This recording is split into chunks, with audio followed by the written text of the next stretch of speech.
So welcome, Anne. Thank you so much for being here. It's great to see Yeah, you. thank you very much, John and Andrea, for inviting me along and everybody for attending. Some faces I know already. So I'm just going to share my screen. Hi, Katrina. I'm just going to share my screen.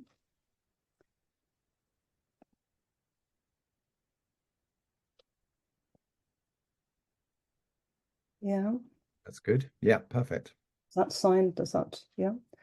Okay, and if you don't mind, I am actually going to read from my notes too, because I'm mindful there's a time constraint tonight, so I want to keep on track. So yes, as John said, I published my book, my first book at the end of last year, and really my motivation is around the putting together the my life's work, working with families over the last 37 years, in fact, with a particular focus I have for children under 10. And it's been on the back burner for quite a while.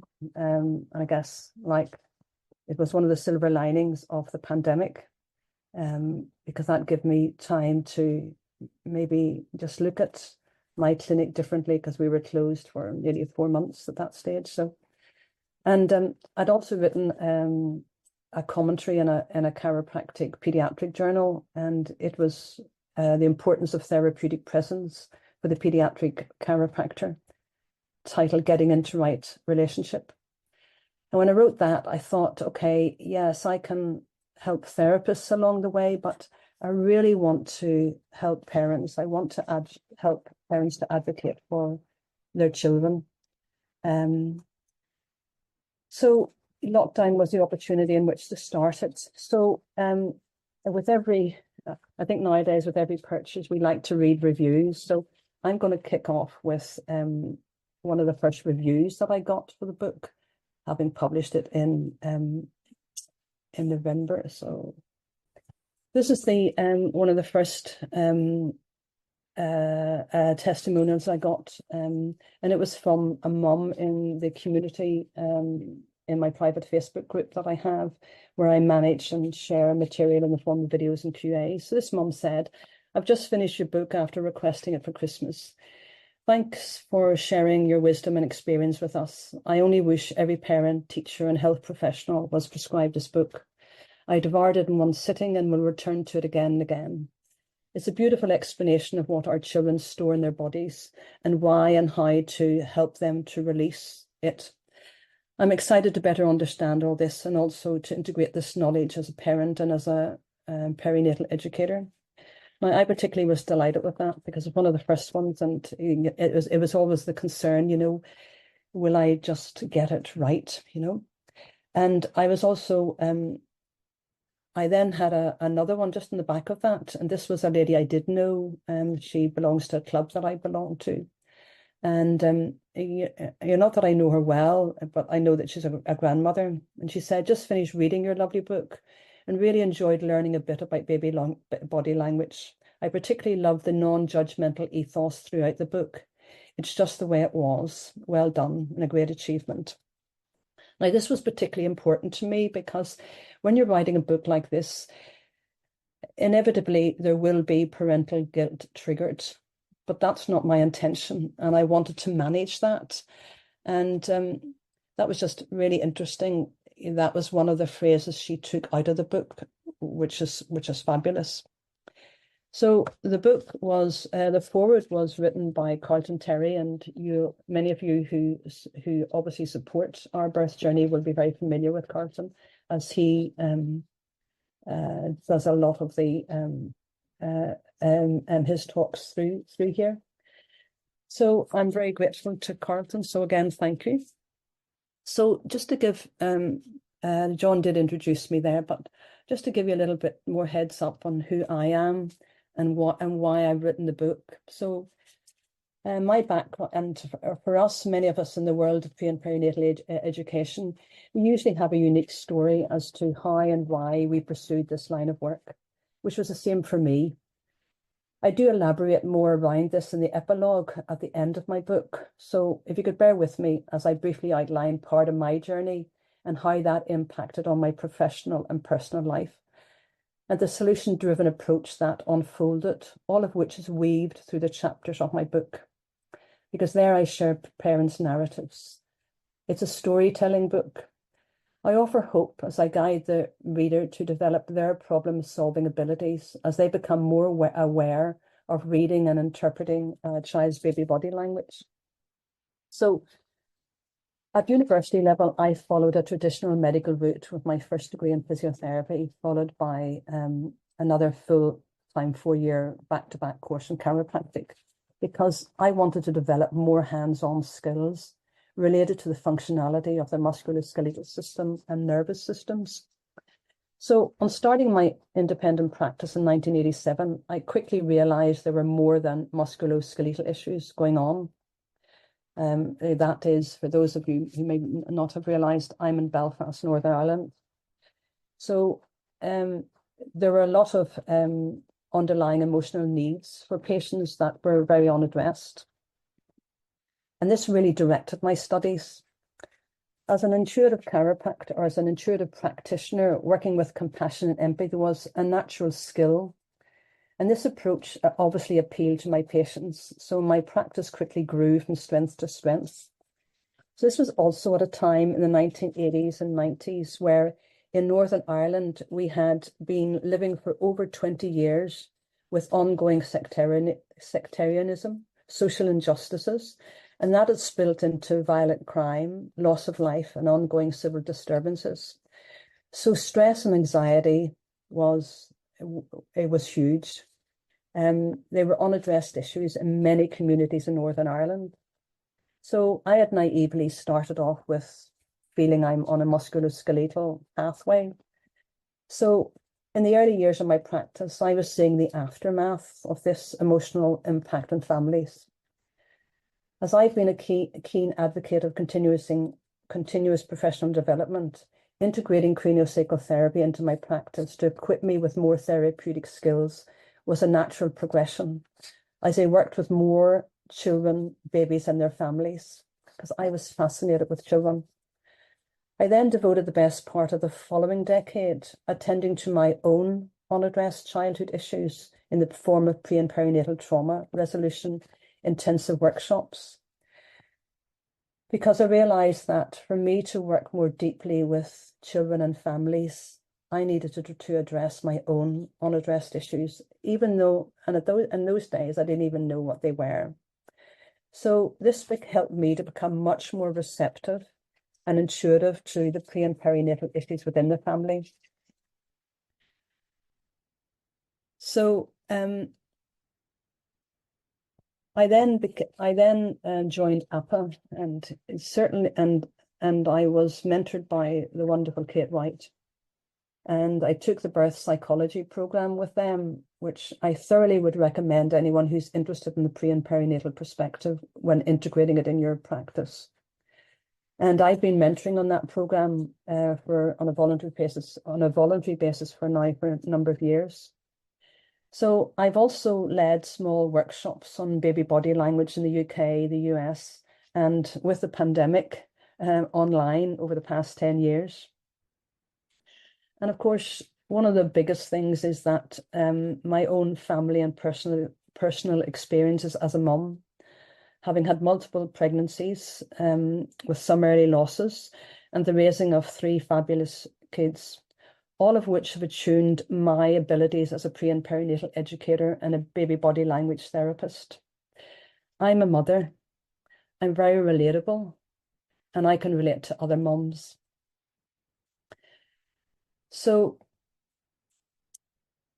just to clarify, in my book, I weave all the knowledge that I've acquired and use my interpretation of baby body language concept to bridge the gap between the regular parent who tends with an issue that they want fixed in their child. And I bridge it to helping them see the pre- and perinatal perspective, where they can become more aware and understand the pre- and perinatal journey that their child has made. This can be an absolute transformational experiences for both the child and their parents. And in my practice, it happens day in, day out. The chapters of my book gently guide the reader and open a world to that awareness and understanding, some of which you've heard in the testimonials that I've just cited. And then at the end of my book, I include a bibliography of the many influencers which have guided me along this path. Now, throughout my book, I cast curiosity hooks, which have proven to be a wonderful and light-hearted way of grabbing both a child and a parent's attention. And any of you who are familiar with the polyvagal theory, you know what I mean when I talk about curiosity hooks. So I often use this quote: if you change the way you look at things, the things you look at change. So my approach in a session with a family, having created an energetic and physical safe space and place, is to capture the attention of a parent as I build on developing a relational field with, for example, a mom, and towards a path of trust and rapport. So I use visuals. I use things that a parent really wouldn't expect you to be doing. So, for example, these are a pair of summer canvas shoes, and as you can see, they're well worn. And this particular child came in and flicked off his shoes right away. So this type of behavior tells me something about the child. For example, by the end of the session, I'm going to help a mum understand why that child needs to ground themselves, why they need to have their socks and shoes off, why they need to sense with their feet. But before I get to that, I need to explain to mum what I'm seeing in the soles of these shoes. So you can see the little aeroplanes. This, sometimes when this happens, I really just grab a moment, because I didn't know there were aeroplanes in this child's shoes until he flicked them off. And you can see around the heels, you see that there's wear, and you'd expect wear around the heels because that's the heel to toe stepping that a child will do.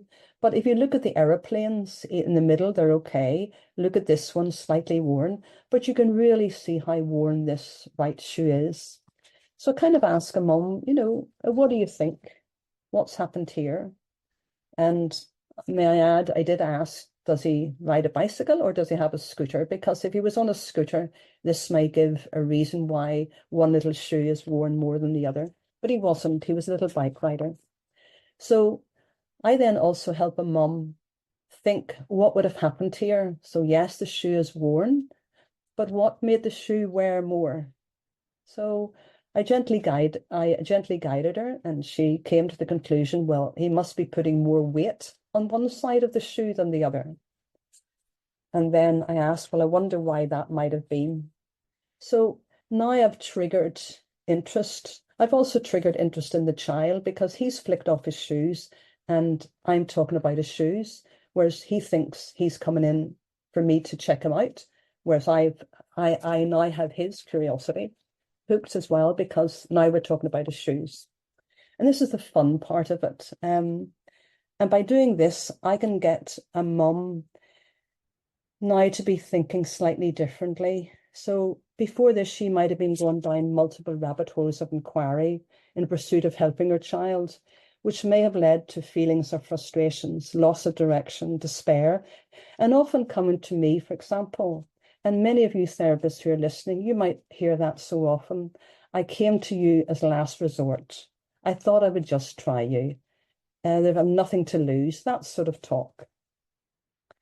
So I then, if I could just read a little excerpt of my book, of the introduction, just to give you a sense of my language and how I help parents. So I start off with, we all share one life experience, birth. There are many kinds of birth, and yet no right birth. It's just the way it is or was, for all the reasons present at the time. Our body and mind remember how it was for us. And we learn to listen to as we learn to listen to our body and mind, we can help ourselves and in turn teach our babies and children to listen and heed theirs. we can reclaim that authentic, intuitive, and self-aware being we were born to be. So in this book, and in sharing stories from parents and children, the progressive guidance tips and tools at the end of each chapter encourage you to practice self-reflection and view the family constellation through the lens of a pre- and perinatal trauma awareness. We are all on a journey of self-discovery, especially when it comes to having children and helping them work through their challenges, as it gives us, as parents, a gifted opportunity to revisit and heal our own childhood experiences. So let's journey together as we learn how to identify underlying pre- and perinatal issues from a child's baby body language and how to address them. As we work through some of the issues, reframe our perceptions, and repattern adaptive behaviors, I encourage you to cultivate a culture of kindness and self-compassion in your life. Offer grace, space, and empathy as you pace the needs of your child and those family members who may initially appear to be resistant to change. Throughout my book, as in my therapeutic sessions, I aim to navigate a path of listening to both the parents' and children's narratives by using and expanding the repertoire of baby body language tools, so the facts will resonate with each family member in a connected way. Or to put it another way, understanding that the issue is in the tissue, the body remembers, and that is where a parent and your child will feel it, sense it, and from where we can facilitate change and the repatterning of thoughts and beliefs. These issues reside in our body's tissues, the joints, muscles, fascial tissue, bones, and organs, and they are retold and played out by our mind, our behavior, our actions, and our words. It's not a competition or a blame game, with one person being right and the other wrong. I will share guidance, case study interviews, and cases from some of the thousands of parents and children that I have had the privilege to work with over the past 37 years. If you are at a loss to know what the next possible step could be to help your child or baby, my mission is to help you. I trust you will also become empowered to formulate the questions to ask a health or educational professional in pursuing the care of your child, and that you will find your voice as their advocate so that both of you can be seen and heard. So one of the first steps for a mom to truly see and hear her own baby and child is to intentionally become more present and more aware of her own emotions, thoughts, and the feelings in her physical body before and during pregnancy, birth, and beyond. In the chapters of this book, you will realize that our family, cultural, and societal norms can blind us from intuitively knowing what our baby is telling us. My approach is to guide parents along a path of understanding with step-by-step problem solving rather than the traditional reductionist one of reacting to and fixing symptoms. The latter tends to have a longer-term effect of not adequately addressing a child's developmental, physical, and emotional needs, which may have negatively impacted their self-confidence and basic life skills. These are often referred to the challenges that the child is currently experiencing. So moving on from that excerpt from the introduction, in the prologue, I explain the concepts of early imprints, how the body keeps the score. Many of you will have read that book or know of that book by Bessel van der Kolk, and how these can be interpreted from reading a child's baby body language, as in their posture, their gestures, and behaviors. I introduce birth imprints and the adaptive effect of the nervous system. In the next little chapter, I give the reader a glimpse into my therapy treatment room. And like my book, it's a safe place, a place for sharing our birth stories and family dynamics, one of facilitation so that the intellectual, physical, and emotional parts can become more connected, a place where we become more self-aware and other-aware, a place of presence and therapeutic calm, that allows the body to become aligned and the mind to find connection. It's a place of guidance, tips and tools, finding awareness, understanding, togetherness, and play. A place of facilitated expansion and growth, where the baby and child can develop as everyone tunes in at their own pace, as we all get on the same page. So each of my chapters is layered upon the previous one, and I encourage the reader to read from the beginning to end, and not just flick the book and cherry pick. So as I would a parent and child in the therapeutic experience, I repeatedly loop back to check in that we're all singing from the same hymn sheet. So as I build trust and rapport with the reader, the parent's narrative in chapter 4 moves from the younger child's stories in the previous chapters to viewing life from the baby's perspective. I pose the questions. What happened to the baby? What happened to mum during the birth process, for example? Rather than the conventional approach of what is wrong with mum? What is wrong with the baby? So the next chapter is, as I say, is from the baby's perspective. And I use the line drawings, illustrations throughout the book offer softer visuals to accommodate the reader's sensory system in order to keep them engaged and avoid unnecessary triggering, especially as I broach the harsh reality and capturing the challenges, example, a baby can have during the birth, all of which needs to be acknowledged, and from where a mum and baby dyad can heal. So, for example, in the drawing of the prenate, the baby, is aligned symmetrically in the womb. This is the ideal position. In an optimal position, and heading, and I use just simple terms for parents, the baby is heading due south into the mum's outlet, the birth canal. And this is the ideal situation for triggering of the baby's primitive reflexes in response to the mum's contractions during labor. And it's all part of the exit strategy. Now, in this second illustration, inquiring from a mum as to what she perceived the size of her bump, for example, during pregnancy, further helps her to understand the baby's positioning in the womb. And in the drawing on the right, the arrows show the rotation of the mum's pelvis. The ilium is posterior here on the right and anterior here on the right, on the left. So you can see that there's a rotation in the pelvis. So the pelvic girdle is skewed. And that distortion pattern will be reflected in the fascial tissue, the muscles of the perineum, and the supporting ligaments of the actual uterus.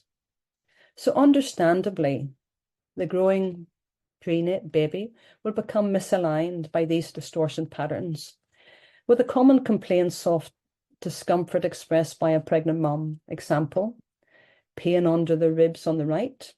She'll experience heartburn as the stomach is being pushed up. And she may have pain in the left hip and around the pubes. As the baby descends lower and lower into the pelvis in this malaligned position, their neurodevelopmental sequence will get interrupted as the baby is not in an optimal position. So basically, such babies can get squashed and twisted on delivery, which in this situation,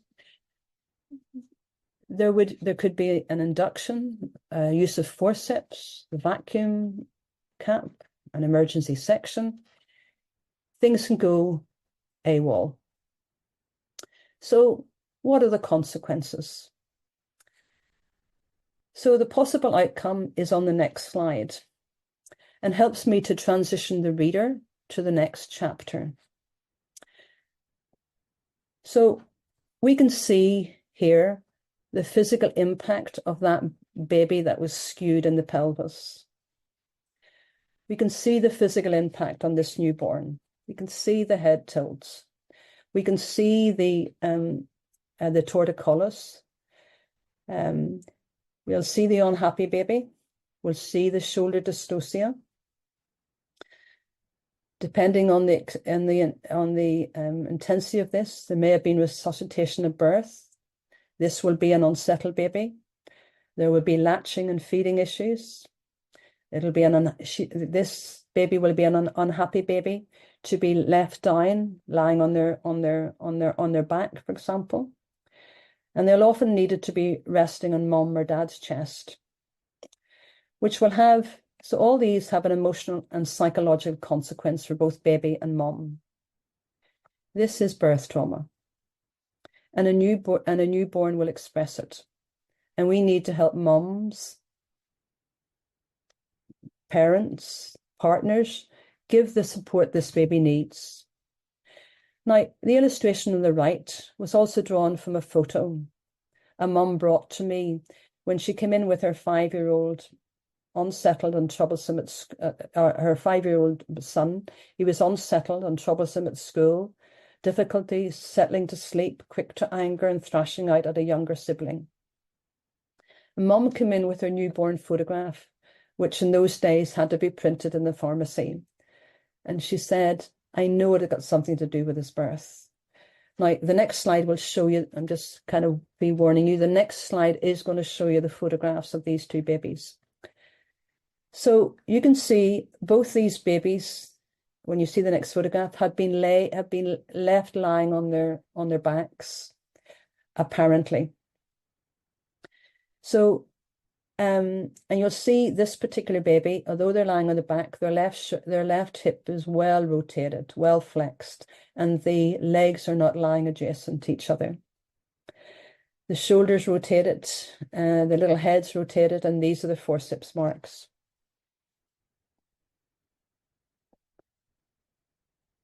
So, and the mum that brought this photo in, she had kept it in her bag, she told me, and she would look at it every so often when her child was particularly unsettled and troublesome, and would remind herself it has got something to do with the birth. But she didn't know about pre and perinatal education. She didn't know about healing and trauma. She was doing her best. And what it really helped her with was to bridge that. And it was kind of tough because 5 years on, a mum will ask, why was I not here earlier? And then I need to address those questions as well.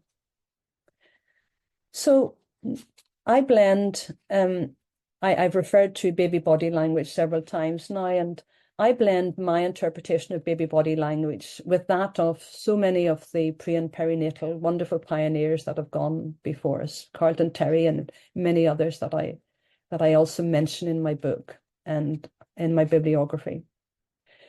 So I've actually created a little diagram, and I've summarized all the terms of use in this diagram, and I devote a chapter to explaining these terms and helping mums understand it, from the different types of crying, needs crying, memory-based crying, from the unwinding, from the persistent gestures, to that fixed expression. Like those two babies, they had a fixed expression in their body.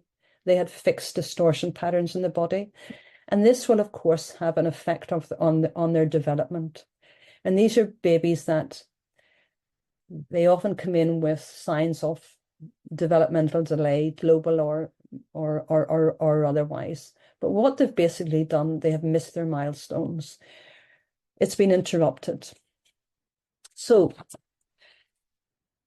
as I continue my my theme on empowering parents throughout the book, on a path of hope, I have a chapter of integrating therapies for children, where I guide parents through the minefield of therapies, and particularly those of which I use and avail of with other professionals that I network throughout the country and elsewhere.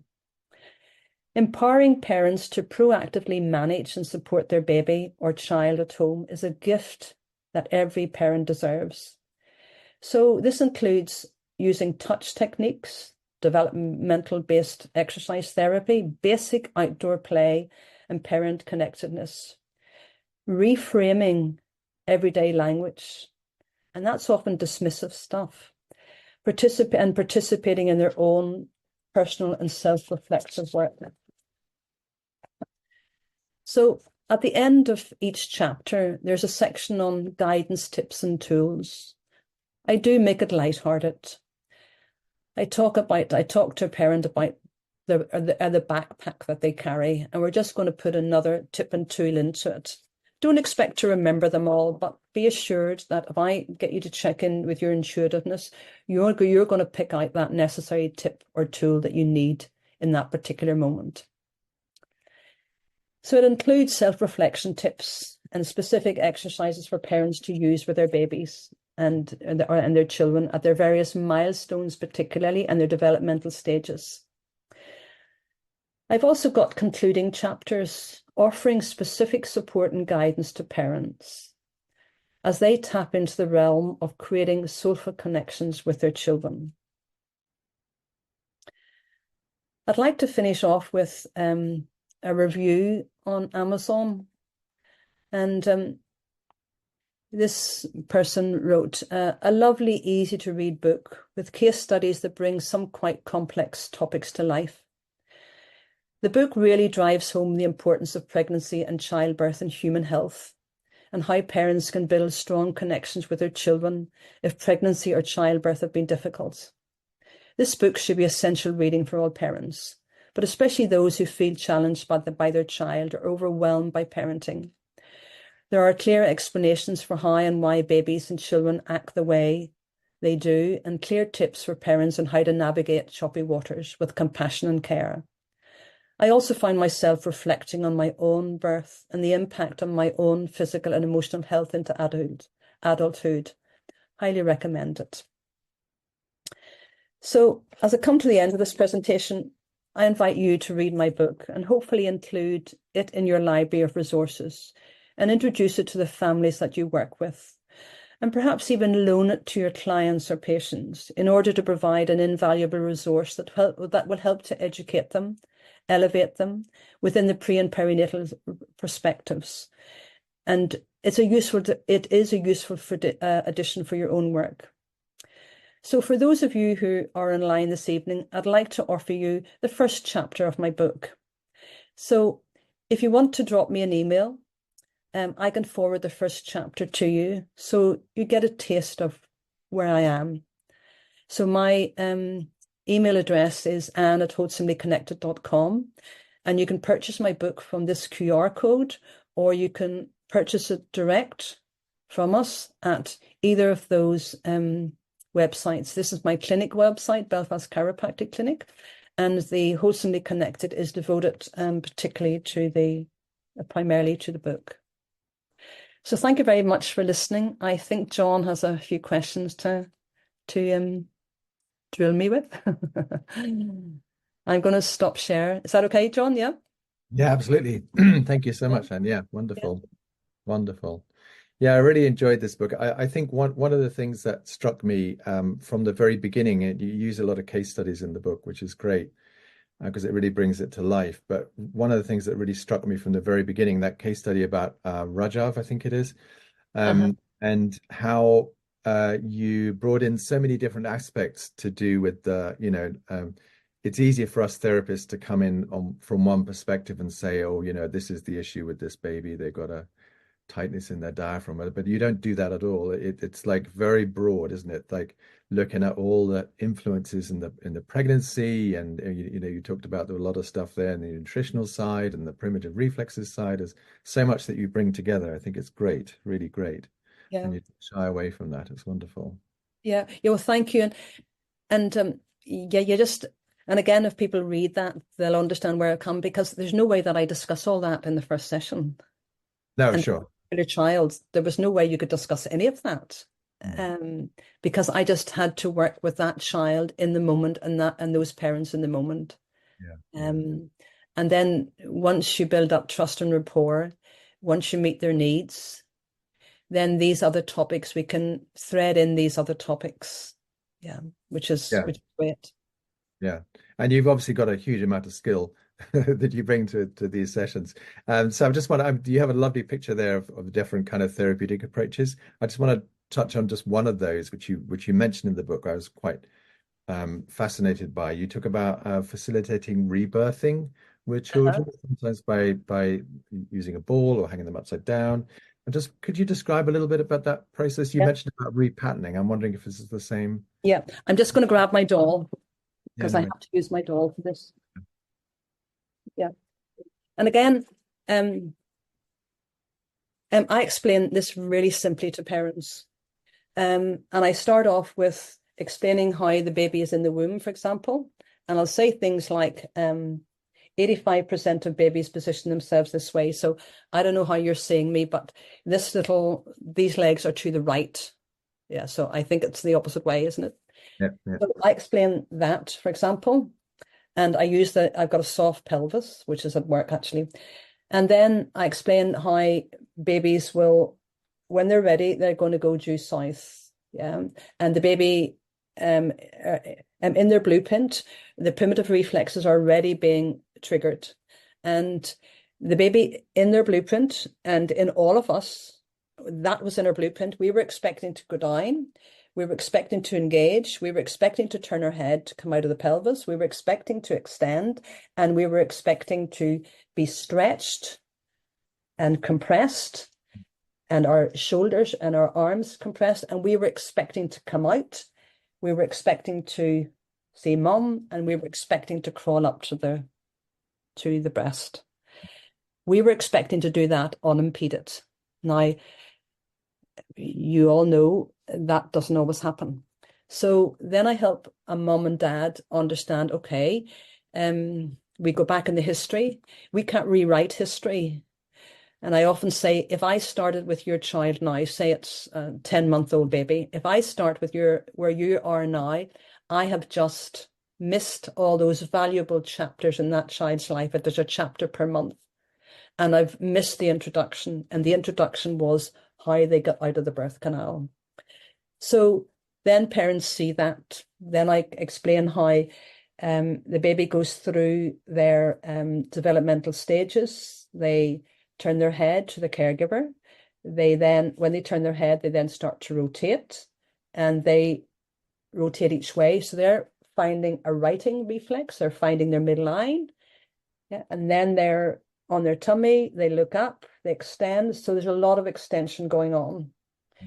So there's some babies that mums will say they do, as you know, I'll hold them, they'll fall asleep, and as soon as I put them down, they're waking up again. And I explain, well, that baby didn't get doing this extension. That baby has not experienced extension, has not experienced this. So in fact, they're stuck in a fetal position.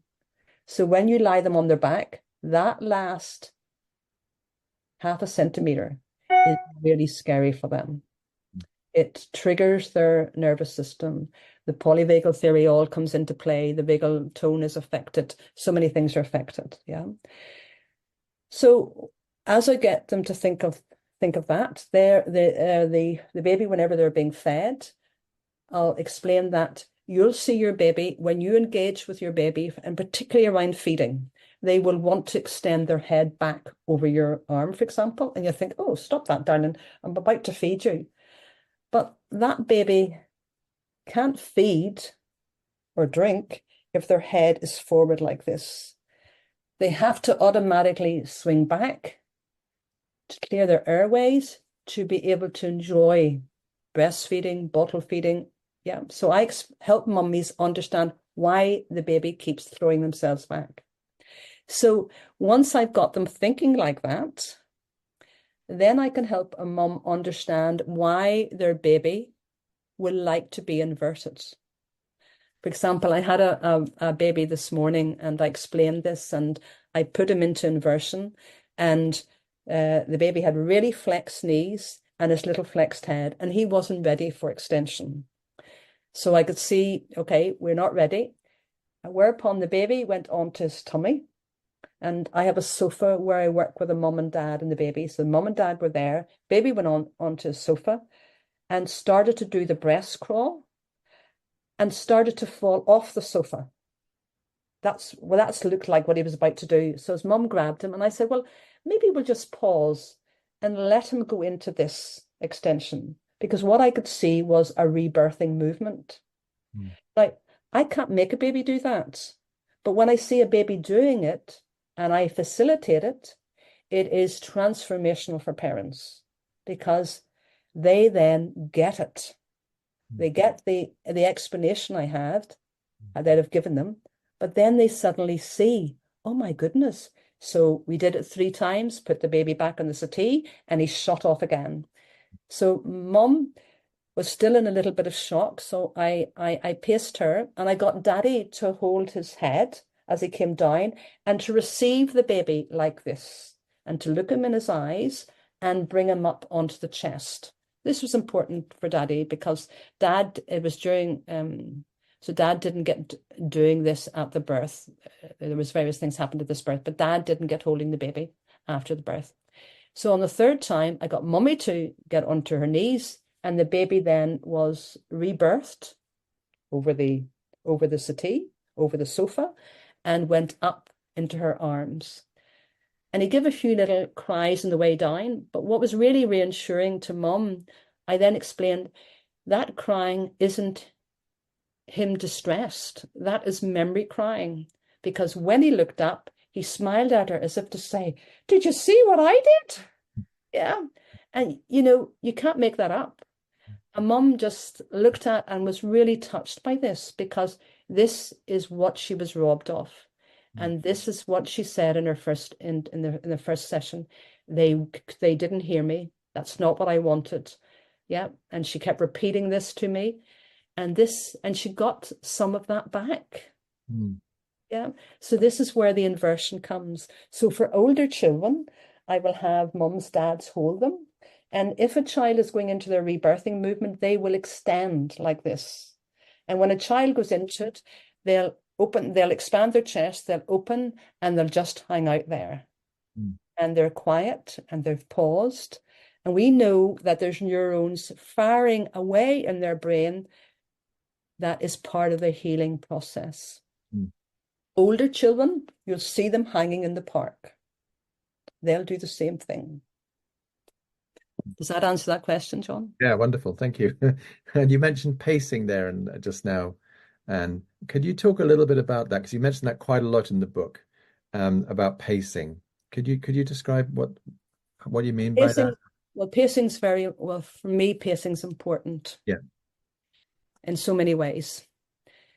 And from the moment I see a mum, the moment I see a dad at the door, irritated because he's waiting, I know I have to meet his needs in this moment. Mm. So I have to ask something like, what were your thoughts coming today? Well, I was waiting at the door. Yeah. Okay. So I'm going to address that with you. So I am pacing him. And I know that it's not the irritation with me necessarily. Yes, it's an irritation because the door isn't opened. For example, I'm just throwing out examples that I've had this week. Yeah. But when the story unfolds, it was related to they didn't hear me. They didn't listen. I wasn't involved. And it's not a blaming of the medical staff at the time. They have done that for all their reasons. But as far as a mum's concerned, a dad's concerned, I was not heard. So I have to go back, pace them, pause them, ask them what is that I'm feeling, I'm sensing in the room. What am I? Tell me a bit more. Sometimes the parent will say, I'll ask, what were your thoughts coming today? Well, this child has this and this and this and this and this. And I'll say, okay, so how did you feel about coming today? Because now I want her to feel into the sensation that she has now. And she'll say, and it's usually something around I'm frustrated, or yeah, and you can feel the energy, and that that fight flight response is very contagious, you know, and I can feel myself being triggered and I have to bring it back down again. Let's Mm. So pacing for me is bringing down the fight flight response wherever it is that I can sense it in parent or child. Yeah, brilliant. Yeah. And you talk quite a lot about languaging as well, don't you? You mentioned that before, like repatterning languaging. In terms of like how, because a lot of the stuff you're talking about, we talk about is very, oh, it can be very triggering. You mentioned about parents' own birth stories and things like this. Like, how do you stop? Well, how do you help parents and particularly mums not go into kind of guilt and shame when we're talking about these kind of material? Well, I pace them and I go through that birth canal stuff, Yeah. and I'll say some children don't go down, some children get stuck on the way down, some children get pulled out on the way down, and some children come out this way. And then I get them thinking that way. And then a mum will say, "Oh, there's a somato emotional release at that. It could be a somato emotional release at that point." And in a way, I pause them, and they have taken now time to release the emotion around that. Mm. Then I'll ask, okay, so I'd like you to pause in the moment. I'd like you to feel your feet on the floor. And I'm going to talk to you on two levels. I'm going to talk to you on an intellectual level, which is what I've just done. And I'm going to talk to you on an emotional level. And Mm. we're going to go between both. So I'm going to get you to breathe in. Yeah. And you can see that they can hardly breathe in. Okay. So then I'm going to get you really to think about your breath out. And I'm going to get you to go. And once I get her started, she can feel the emotion coming up. And I'll say, now, I don't want you to say any, although I'll ask you, how are you feeling and where that feeling is in your body. I don't necessarily want you to say it here and now, but I want you just to sense into it. Mm. And I'm going to get, and then sometimes I can see where they have it. They have it here or on their tummy. And then I'll either say, no, where is it? And as I do this, a mum will reflect it and go, it's here. And I'll go, yes. So we're going to hold it and we're going to breathe into that. Mm. And you're going to breathe into the feeling in your body. And I'm going to get you to breathe into the emotion around it. And I want you to think what it is. And I'm going to, in a moment or two, you're going to express what that emotion is. So mum then will often express it, or maybe she can't. And I'll say she just can't express it, or I'll ask, well, what does it feel like? Is it thick? Is it, yeah? Can you see a cut? You know, whatever I'm picking up in the moment. Yeah. And then I'll get her to breathe into it and then extend it. And then we'll ask again and she'll go, yeah, it's gone, it's moved. Now, where is it now? Oh, it's up here. So often this is the emotional stuff and this is the intellectual stuff, the stuff that's stuck. You know, they didn't listen to me. I knew all along. That sort of stuff. Yeah. Mm. Does that make sense? Yeah, absolutely, absolutely, absolutely. So when we come to crying, and I like that chart where you're differentiating out the memory crying and the knees crying, and it's nice.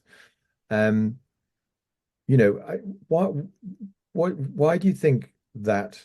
I mean, do you think in you know in previous generations that there was more of an intuitive understanding about what babies are trying to communicate? Why do you think we need so much help? Do you think we have too much, stuff from outside about what we should be doing, what parents should be doing, and all this?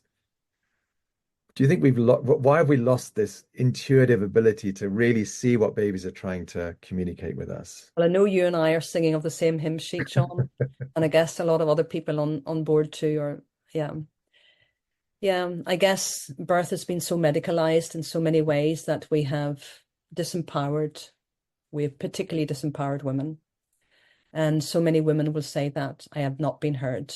I didn't expect that. Or so many women will say, I left it up to the medics. I'll ask, what was your birth plan? What were what were you expect? No, I just thought I'd leave it up to them. Yeah, Yeah. experts. Yeah. And in the past, I guess that didn't happen. You had the local midwife who came round to the house. It's not so long ago in Holland, for example, that in Holland you would have had a midwife allocated to you. So she would come and you would deliver the baby at home, and she would stay for I don't know, the best part of a week, 10 days or something. And that woman would cook and help that mum. I know that has been there have been cutbacks in that. So yes, there would have been, it would have happened at home. There would have been more support around there. There would have been an extended family. There would have been a mum who, or a grandmother who would have held, or perhaps there would have been a grandmother who did the cooking, the work around it. And this is where I talk to mums about the fourth trimester, and whenever dads or partners are in, we really want to grasp that concept of the fourth trimester. And for me, that's not just 12 weeks. Yeah. I'd like that to extend to a year, because the more we can support a mum being connected with her baby and not having to do the other stuff, and not feeling that that baby has to be asleep and have to be in a routine by 3 months or whatever, that baby should be feeding and sleeping. And Yeah. So when we feel that that baby should be doing this, we have come away from that connectedness. Yeah. We are disempowering. That mother has been disempowered in some way, shape, or form, Yeah. in my opinion and in my experience. Yeah, I mean, there's so much pressure, isn't there, from so-called experts about how we should be parenting, and that, that changes all the time. You mentioned, and there's so much in your book, which we could go over, but I just want to touch on just a few things, perhaps, about neurodevelopmental therapy. And you say that this is something that's often that you consider function to be a reflective of neurological organization. Can you explain what you mean by that? I say that again, just repeat that question Yeah, again. you talk in your book about neurodevelopmental therapy, and you say that you consider function to be reflective of neurological organization. Can you say what you mean by that? Well, again, I make this more simple for parents, because I find if I can explain things, they like visuals. Yeah. So, for example, if I have a child, well, you can see it in babies as well, but if I have a child standing, and I just, for example, I'll ask, even from a 2, 3 year old, I'll ask them, can you stand still? Mm-hmm. And they'll go, Mm-hmm. and I've got a ribbon that I ask them to look at the ribbon and tell me what colors are on it, for example. Yeah. But I want you to stand very still, because mommy's going to look at your skeleton from the back. And then I show a mum, by just asking them to do that, either the child can't stand still, or they go, yeah, I'm standing still. I'm standing still, and they're fidgeting away. Or you can see them standing still and they're really holding on to stay still, because they're wanting to do it well, do it really, really well. And then I'll ask a child, where is it that you wanted to move? And they sometimes say to me, over there. Okay, we'll reframe that. Where in your body did you want to move? And honestly, from very early on, those children can tell me, it's my legs, it's my head, it's my arms. Now, I know when I've got to that child, I've got that child thinking of their body awareness, even before their mum is aware that they're out of alignment.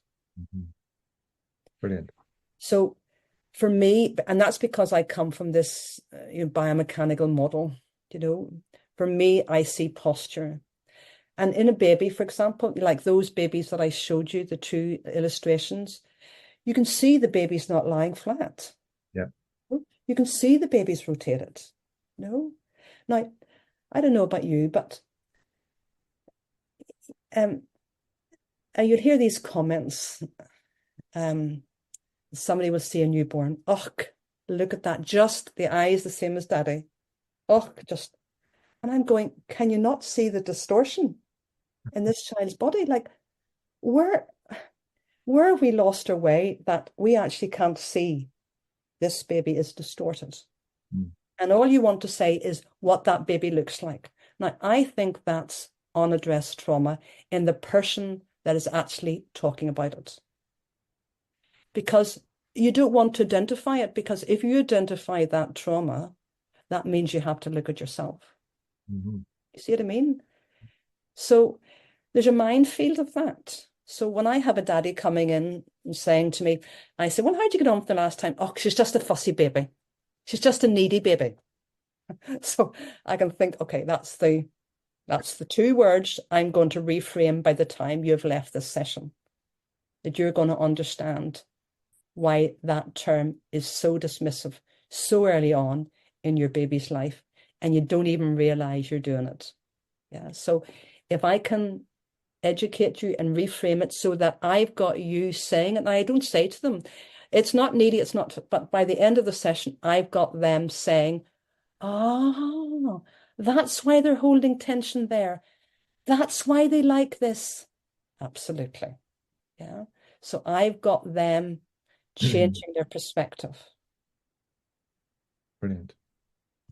No, it's very powerful. I really like the way you bring, the biomechanical into the psychology. I think that's some therapists tend to focus more on the kind of pre and prenatal psychology side, and some therapists tend to concentrate more on the biomechanical side. But you're kind of bringing the whole thing together as a package, which I think is really, really important. Really important. Yeah, I do too, because we see that happening in the medical profession. They're selective. So we can't be selective, And if we can learn from each other, because I talk about a good chiropractor is one who knows not when not to make an adjustment.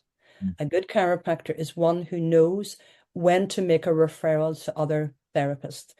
So although my clinic is called the Belfast Chiropractic Clinic, that was what I called it originally, it's called the Belfast Chiropractic Clinic and Complementary Therapies, because I've always had complementary therapies there. I want people to be massaged. I refer to neurodevelopmental therapists. I refer to the OT. I refer to physiotherapy when I think we need more of that work done. Yeah. And then I explain in my book, that's how I want parents to think. It's not a one-stop does all. No. We need to integrate. In my opinion, we all need to integrate. Yeah, but otherwise it's not fair. Thank you, Jackie. We need to integrate. That's what deep connections are about. Yeah, absolutely. Great. So Zoe is putting up in the chat about she'd love to see this on Audible or some Audible platform. Do you know Audible? And where? Oh yes, yeah. Yeah. I would love to. Yeah, if you've got time. Just one question here from Sarah Devoy. The inversion page 88. Do you always recommend holding by the ankles, not the hips? No. For example, the baby I worked on today, I held the baby by the hips because I knew the baby was in flexion. The babies hadn't extended his little hips at all. Yeah. But for the older child, and it's funny that I had two families in today. One I was holding by the hips and showing them because the baby was in flexion. The next one I was encouraging them to understand that they have to apply pressure over the forefeet so that you want to create dorsiflexion because that is going to stimulate the hamstrings and the extensor. Yeah, so that's going to stimulate that right away, and they will go into extension. You can do this, and in the book I explain, you would do this over a Swiss ball, for example, because once you do the Swiss ball work, the baby will go into the righting reflex immediately, like this. Yeah. And then you're just helping their gyroscope. Yeah. Brilliant. Thank you. All right. So if you want the first chapter of Anne's book, just email Anne at wholesomelyconnected.com, and we'll put the email in the chat for you. I think Andrea's done that already. And of course, I'd love you to buy the book. And yes, buy the book from give it to other people. Give it to other people. Yeah. Yeah, wholesomelyconnected.com or belfastchiropracticclinic.com. Yeah, as well. We'll put those in the chat. Thank you so much, Anne. That was brilliant. Thank you. Thank you very much again, John, for inviting me. Thank you, Andrea, for your patience earlier. And thank you, everybody who's on board.